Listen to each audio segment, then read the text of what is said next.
Hello everyone, আসসালামু আলাইকুম। কেমন আছেন বন্ধুরা? যে যেখান থেকে আমার ভিডিওর সাথে যুক্ত হয়েছেন সবাইকে ওয়েলকাম।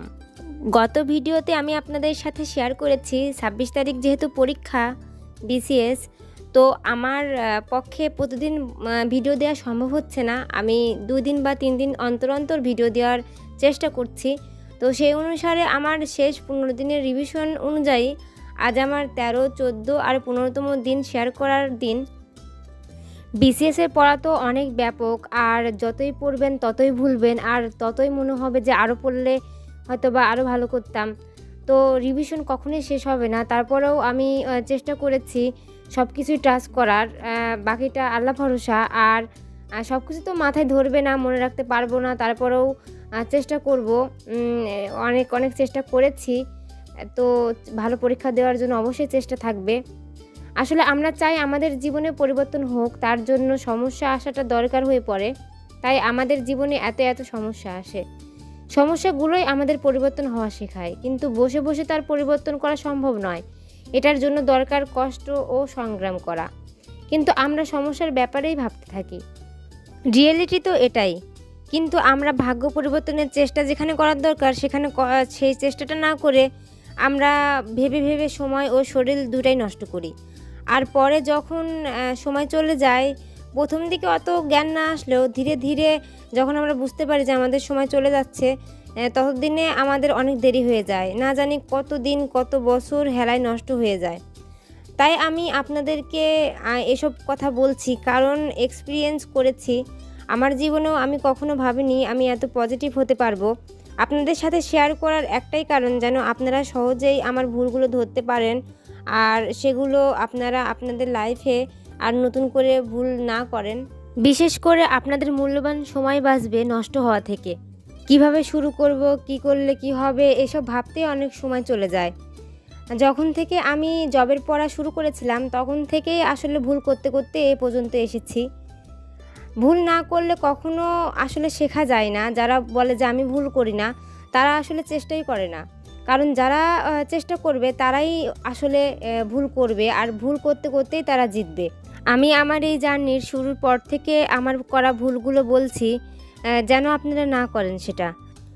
আজ এই বিশ্বটা আমাদের হাতের নাগালে, তাই সহজেই আমরা অনেকের অনেক জার্নির কথা, অনেক গল্প না চাইতেও দেখি, না চাইতেও শুনি, আমাদের সামনে চলে আসে। আসলে ফেসবুক, ইনস্টাগ্রাম, তারপরে ইউটিউব, এগুলো স্ক্রল করতে করতে আমরা একটার পর একটা দেখতে থাকি।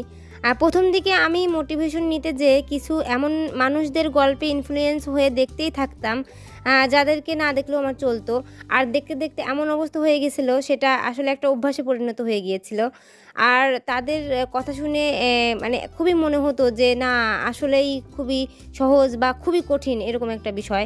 কারণ কিছু কিছু মানুষ আছেন যারা কিছু একটা হয়ে গেলেই হয় বাড়িয়ে বলেন, আর নয়তো কমিয়ে বলেন। যেমন কেউ বলবে সে 12 থেকে 14 ঘন্টা বা 16 ঘন্টা বা 18 ঘন্টা পড়তো, আবার কেউ বলবে 5 থেকে 6 ঘন্টা। কেউ বলবে যে আমি ম্যাথটা করিনি পরে করেছি, ইংলিশটা করিনি পরে করেছি, আমি বিজ্ঞানটা করিনি পরে করেছি, আমি এগুলো ধরিনি পরে ধরেছি, আমার এগুলো রেগুলার লাগতো না, আমি রেগুলার রাখতাম না। আবার কেউ কেউ বলতো যে আমি রেগুলার রাখতাম, কারণ আমার এটাই সমস্যা ছিল। মানে বিভিন্ন রকম বিভিন্ন কথা, সবার ধরন আলাদা। আসলে আমার সাথে আসলে যার মিলবে বা সিমিলারিটিস ম্যাচ করবে, তারটা ফলো করাটা অনেকটা আসলেই উচিত। কিন্তু আমার সেটা দেরি হয়ে গিয়েছিল। পরে বেশ কিছু ভালো মানুষদের জার্নি, অর্থাৎ ট্রু জার্নিটা আসলে শুনে সেটাই পা দিয়ে আজ আমি এ পর্যন্ত।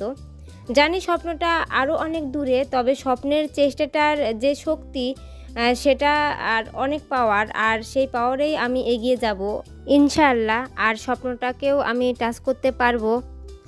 তবে একটা জিনিস, আমি আমার এই জব প্রিপারেশনের লাইফটাকে আমার জীবনের সব কিছু বানাইনি।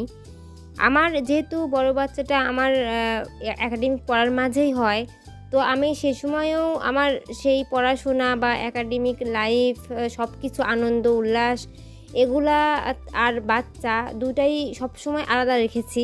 কখনোই আমি মনে করিনি যে আমার জীবনটা শেষ, আমার বিয়ে হয়েছে, আমার জীবনটা একদম শেষ। এরকম যদি মনে করতাম হয়তো বা আমি এ পর্যন্ত আসতে পারতাম না। তবে একটা জিনিস আমি সবসময় চেষ্টা করেছি, আমি যেটাই করি সেটাতেই আমার 100% আমি যেন দিতে পারি। যেমন একাডেমিক যখন আমি পড়েছি তখন আসলে সব কিছু সময় তো আর একরকমভাবে করা যায় না। তারপরেও আমি চেষ্টা করেছি যতটুকু পারা যায় ততটুকু দিতে, আর আমার সময়টাকে আমি একদমই নষ্ট না করতে। তো আমি আমার লাইফটাকে আমি চেষ্টা করি সবসময়ই একটা গণ্ডির মধ্যে রাখতে, যে গণ্ডিতে আসলে অনেস্টি থাকবে, আর কিছু না থাকুক। আমার মূল টার্গেটটাই হচ্ছে আমি যেটাই করি সেটাই যেন 100% দিতে পারি, এটাই যেন আমার অনেস্টি থাকে, আর সেটাতেই আমি খুশি থাকি। কারণ আমি মনে করি কোনো কিছুই আমার জীবন মরণের সাথে কখনোই যায় না। এটা করলে আমার মরণ হবে, এটা করলে আমি বাঁচবো, এরকম কোনো কিছুই না। এজন্য আমি কুল মাইন্ডে একদম পুরো ডেডিকেশনের সাথে আমার এই স্বপ্নের পথে এগিয়ে চলেছি। শুরু করার পর থেকে আমি এটা কখনো একদিনের জন্য বাদ দিইনি। আসলে এমনও হয়েছে কখনো আমার 8 ঘন্টা, কখনো 9 ঘন্টা, কখনো আবার 4 ঘন্টা, আবার কোনো দিন এমন হয়েছে যে 2 ঘন্টাও আমি পড়তে পারিনি। মানে 2 ঘন্টা আমার অনেক কষ্টে কমপ্লিট হয়েছে। তবে আমি কখনোই সেটা জিরোতে নামিয়ে রাখিনি। টপারদের আসলে ফলো করা যায়, টপারদের ফলো করাটা দোষের কিছু না, কিন্তু চোখ বন্ধ করে ফলো করাটা এটা অবশ্যই দোষের। তাই টপারদেরকে ফলো করতে পারেন, তবে চোখ বন্ধ করে না, নিজের চোখ খোলা রেখে নিজের জন্য নিজেই পথ তৈরি করেন। সেটাতেই বেশি স্বস্তি পাবেন আর আপনার সময়ও বাঁচবে। কারণ সবার পরিস্থিতি, সিচুয়েশন, ধারণ ক্ষমতা সবই আলাদা। একজন বলতে পারে যে আমি একটা বই 10 বার শেষ করেছি, 20 বার শেষ করেছি, কিন্তু আদৌ কি সেটা সম্ভব? কারণ সবারই মেমোরি বা আপনার ধারণ ক্ষমতা কাছাকাছি থাকে, খুব বেশি একটা ডিফারেন্স হয় না। তাই কাউকে ফলো করলেও 100% কখনোই ফলো করবেন না। আমি আমাকেও ফলো করতে বলছি না 100%, কারণ সবাই সবার মধ্যে আলাদা একটা ক্ষমতা নিয়ে জন্মায়। আগামী 26শে এপ্রিল শুক্রবার অনেকের স্বপ্ন সাজবে, আবার অনেকের ভাঙবে। সব পরিস্থিতি সামাল দেওয়ার মন মানসিকতা রেখে আপনাদের চলার পথ সুগম হোক, এই প্রত্যাশায় আজ আমি বিদায় নিচ্ছি। আমার জন্য আপনারা সবাই দোয়া করবেন, আমি যেন আমার স্বপ্নের পথে এগিয়ে যেতে পারি, আর আমার স্বপ্নটায় আমি রং লাগাতে পারি।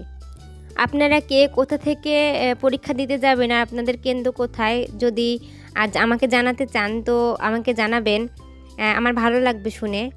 আমার কেন্দ্রটি ঢাকাতে, তো আমাকে কুষ্টিয়া থেকে যেতে হবে, কারণ আমার হোমটাউন কুষ্টিয়া।